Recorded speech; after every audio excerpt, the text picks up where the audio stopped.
ஒருவர் தாம் படித்த கல்வியை பிறருக்கு எடுத்து சொல்ல வேண்டும்.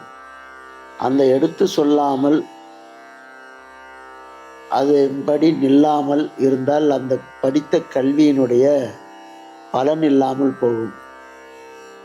கற்க கசடர கற்பவை கற்றபின் நிற்க அதற்கு தக என்று வள்ளுவ பேராசானும் காட்டுகின்றார்.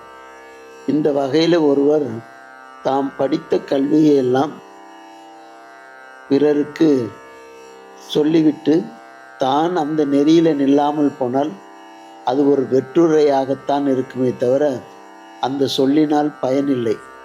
ஒருவர் ஒரு சொல்லை சொல்லுகிறார் என்று சொன்னால் அந்த சொல்லுக்குரிய பலன், அப்படி என்றால் அந்த பலன் கிடைக்க வேண்டுமேனால் தாம் அந்த நெறியில நிற்க வேண்டும். அப்படிதான் அந்த பெரியோர்கள் சொல் என்று சொல்வார்கள். பெரியோருடைய சொல் அந்த தவ வலிமையிலே அவர்கள் நிலைத்து நிற்பதினால் அந்த சொல்கள் பலிக்கக்கூடியதாக அமைந்திருக்கின்றது.